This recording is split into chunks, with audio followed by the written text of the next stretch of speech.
Hi there. Today I'm going to delve into the subject of, do we really have, or should we really have, the right to roam? Today I've been to a protest by a Right to Roam organisation because the Spitchwick estate have said no to wild swimming, wild camping. Do we truly deserve the right to roam?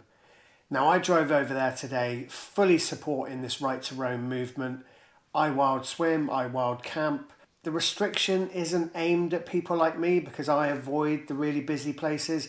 This particular spot gets really hammered. It's close to Exeter, it's close to Plymouth, it's close to Torquay and Torbay. It's really easy to get to. There's a big car park. It gets an awful lot of footfall because it is so accessible. I tend to go to the places that are a bit further away. So I drove over there today and I was all for this movement at first.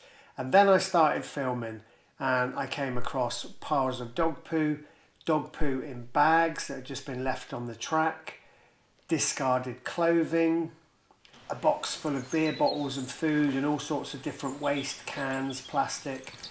I happened upon some wild campers. Now, I must say at this point, they may well have cleaned up after themselves anyway without any prompting from me.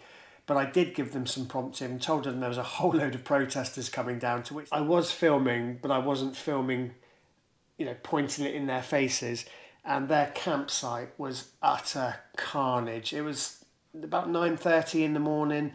And those of you that are familiar with the rules of Dartmoor, it's pitch late, pack up early. This campsite was an absolute shit state.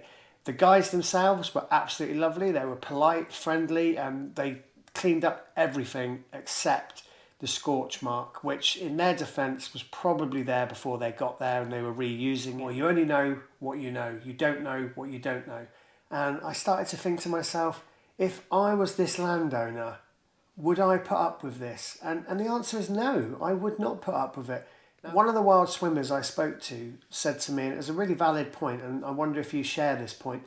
She said, Spitchwick bears the brunt of Dartmoor. It's very accessible, and maybe as a bit of balance, maybe Dartmoor National Park could once or twice a year come down and help the Spitchwick estate clear up from the people that use it, because as she swims there every week, and she was saying that quite often there's bags of rubbish that people have picked up and they've left it at the side of the road, thinking incorrectly that the waste lorries are going to drive past, or that the Dartmoor National Park are going to come past and empty the bins and pick up the litter. That doesn't happen. It is all left, to my understanding, to the Spitchwick estate. I'm happy to be corrected on that. I did have a lovely day. It was beautiful. Every single person I met was absolutely wonderful.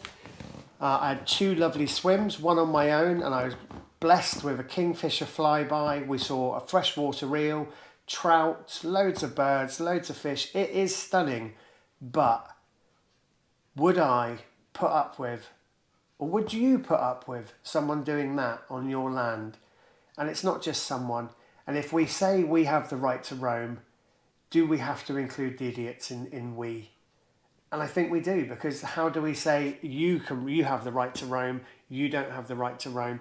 I think you've got the right to be responsible for your actions. You've got not just the right, you've got the responsibility to be responsible for your actions.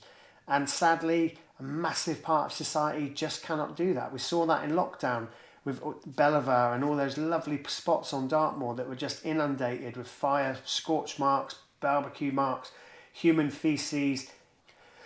So this is the video of the Right to Roam wild swim protest. It was a great day. The signs had come down. There was one still in the car park. But I think I'm probably now, after seeing what I saw, on the side of the landowner.